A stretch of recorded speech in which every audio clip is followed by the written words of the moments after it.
Good morning, good afternoon, good evening to each and everyone, especially those at the other side of the world.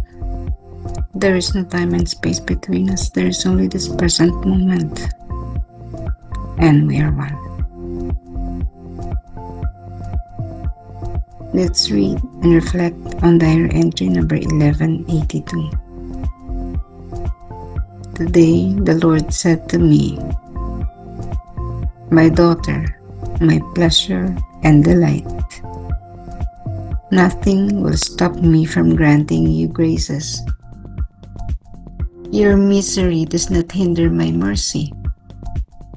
My daughter, write that the greater the misery of a soul, the greater its right to my mercy. Urge all souls to trust in the unfathomable abyss of my mercy, because I want to save them all.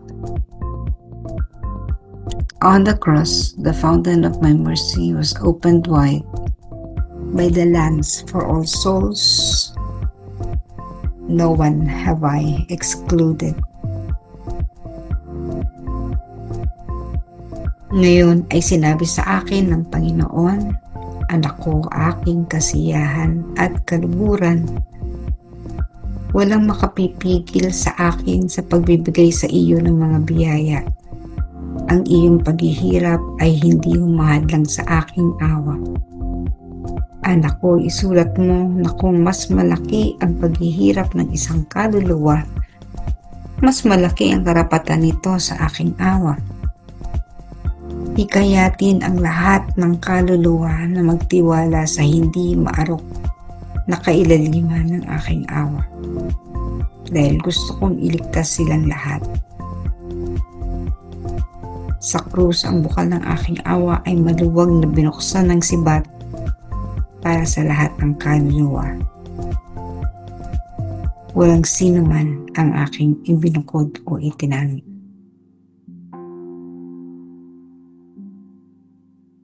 The greater the misery of a soul, the greater its right to my mercy. And if you are suffering intensely right now,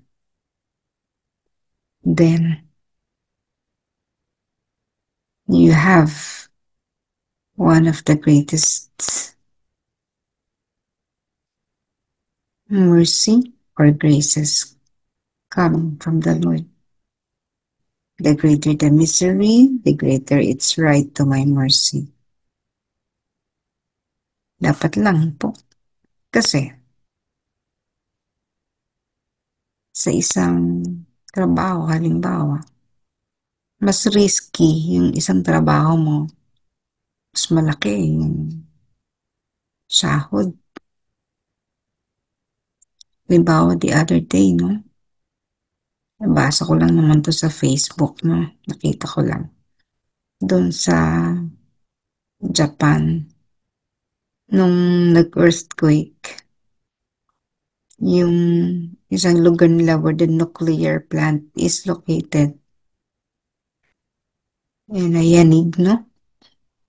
So, kung hindi maagapan, kung hindi mapipigilan yung mga nuclear reactors, sasabog, maraming taong mamamatay.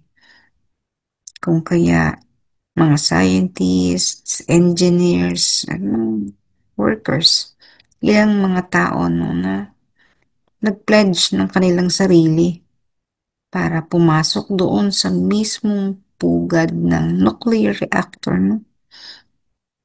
And their mission was to deactivate or saraduhan, pigilan yung pagsabog ng mga nuclear reactors doon sa loob na yan.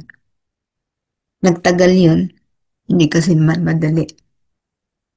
May ilang namatay, may ilang nagkasakit. Kasi yung iba, syempre, nabuhay naman. Pero,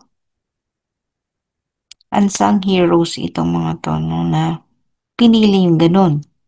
So, kung ganun kadelikado ang gagawin mo, the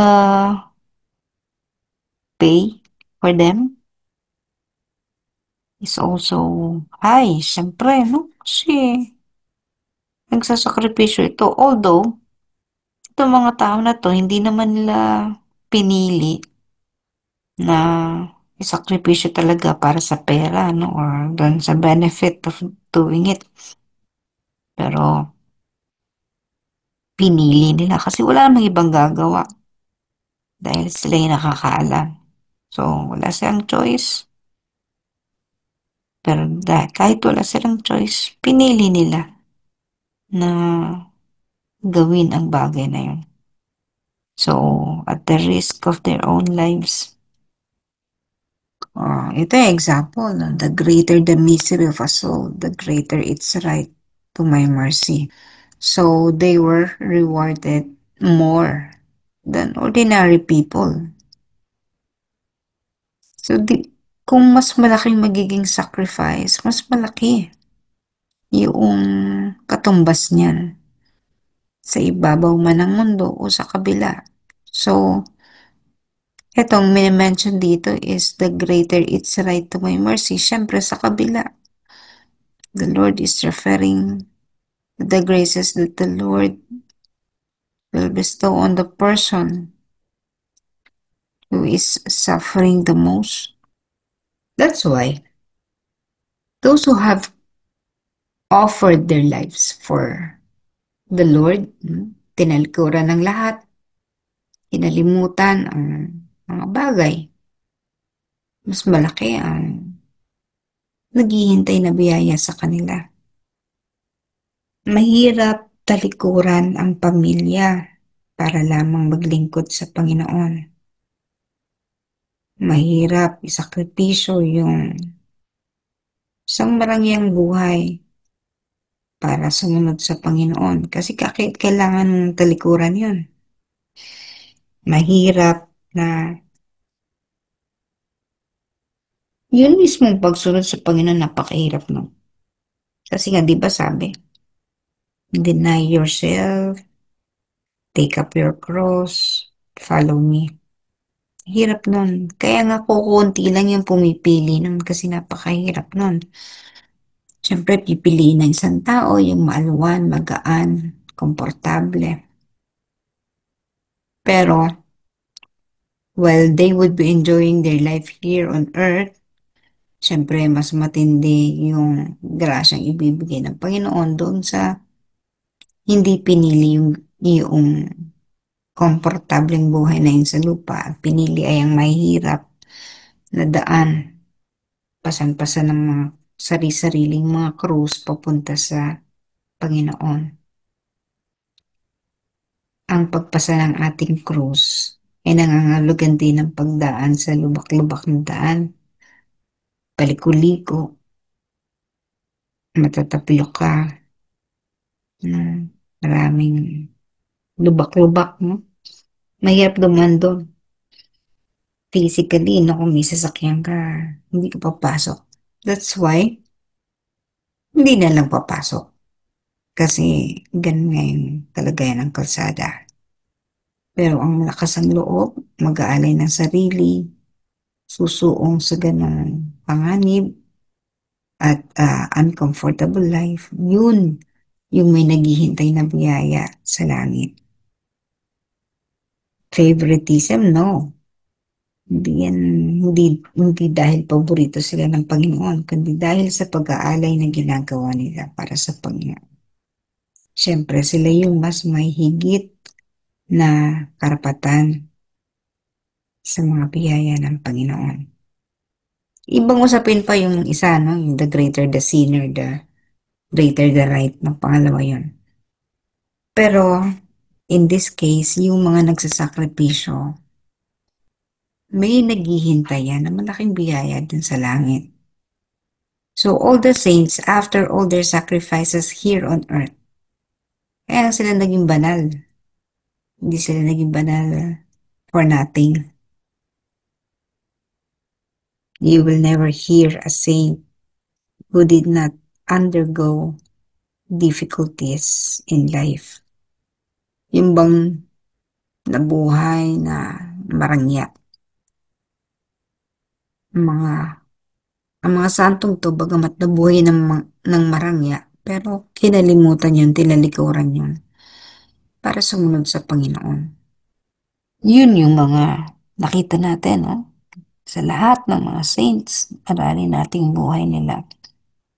Maraming mga sacrifices na inialay para sa mga kaluluwa, not for their own sake, not for them to become a saint, no? Hindi dahil gusto nila maging santo, but because they would like to save many souls. Kung konti lang ang nakakaunawa niyan. Ano bang pakialam ko sa kaluluwa ng ibang tao na parang ganun. Gusto nila na magkaroon ng buhay na walang hanggan. Gusto nila ng langit sa kabila. E de, pagdusahan nila yung buhay sa lupa. Piliin nila ang maayos. Baala sila kung ayaw nila, wag nila. So, hindi ganun ang attitude ng mga nagsasakripisyo.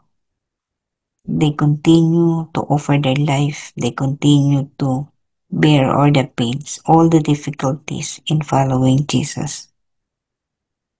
Kaya marapat lamang na pagkalooban sila ng walang ng ano no ng hindi matatawarang awa and graces o biyaya galing sa ating Panginoon. That's a promise actually. Promise ang Panginoon sa sinong mang magpapalaganap ng aking awa, ng debosyong ito sa banal na awa, na sa sino man magkakaroon ng buhay na walang hanggan, siya mismo ang magliligtas. No? So those are the promises of the Lord. Kasi nga, hindi biro na magpalaganap ng debosyon sa banal na awa. Sino sa inyo ang hindi nakaranas ng paghihirap? Lahat ng deboto, kung talagang tunay na deboto, no? Dadaan yan sa apoy. Dadaan yan sa purification. Dadaan yan sa mga bagay na mabigat sapagkat kailangan yun upang maging tagapagligtas ng maraming kaluluwa. That is very necessary. So again, we have chosen to be a part of this devotion. We have chosen this path, no? Ang daang ito na alam nating magiging mahirap para sa atin. Subalit sa dulo nito ay ang buhay na walang hanggan. Isang maayos na buhay pagkatapos. Isang maayos na buhay kapiling ating may kapal sa kabila.